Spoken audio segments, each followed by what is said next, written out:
ನಮಸ್ಕಾರ. ನಿಮಗೆಲ್ಲ ತಿಳಿದಿರೋ ಹಾಗೆ ಈಗ ಶ್ರಾವಣ ಮಾಸ ನಡೀತಾ ಇದೆ. ಈ ಹಿಂದಿನ ಪ್ರಸ್ತುತಿಯೊಂದರಲ್ಲಿ ಹಬ್ಬಗಳ ಬಗ್ಗೆ ಕವನಗಳನ್ನು ಪ್ರಸ್ತುತಪಡಿಸಿದ್ದೆ.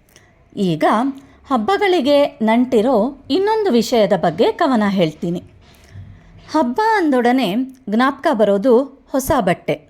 ಈಗ ಹೊಸ ಬಟ್ಟೆಗಳ ಬಗ್ಗೆ ಒಂದು ಕವನವನ್ನು ಹೇಳ್ತೀನಿ. ಕವನದ ಶೀರ್ಷಿಕೆ ಹೊಸ ಬಟ್ಟೆ. ಹೆಣ್ಣು ಮಕ್ಕಳಿಗೆ ಹೊಸ ಬಟ್ಟೆ ಅಂದರೆ ಆಸೆ. ಹೆಣ್ಣು ಮಕ್ಕಳಿಗೆ ಹೊಸ ಬಟ್ಟೆ ಅಂದರೆ ಆಸೆ, ಎಷ್ಟಿದ್ದರೂ ಬೇಕೆಂಬ ದುರಾಸೆ. ಉಪದೇಶವೆಷ್ಟೇ ಮಾಡಿದರೂ ಬರೀ ವ್ಯರ್ಥ.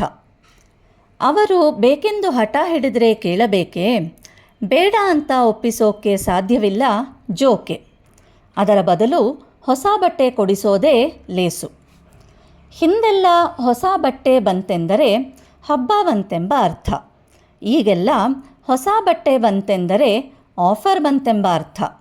ಹಬ್ಬವಾಗಲಿ ಆಫರ್ ಆಗಲಿ ಹೊಸ ಬಟ್ಟೆಗೆ ಬೇಡಿಕೆ ಹೆಚ್ಚೆ. ಆಫರ್ ಕೊಡುವುದು ಅಮೆಜಾನ್, ಫ್ಲಿಪ್ಕಾರ್ಟ್, ಮಿಂತ್ರಾ, ಹೀಗೆ ಗ್ರಾಹಕರನ್ನು ಸೆಳೆಯೋದು ಅವರ ತಂತ್ರ. ಆದರೆ ಮನೆ ಯಜಮಾನ ಬುದ್ಧಿವಂತ, ಎಲ್ಲರ ಲಗಾಮು ಹಿಡಿದು ಕುಂತ್ರ. ಮನೆ ಯಜಮಾನ ಬುದ್ಧಿವಂತ, ಎಲ್ಲರ ಲಗಾಮು ಹಿಡಿದು ಕುಂತ್ರ. ಧನ್ಯವಾದಗಳು. KNG quotes.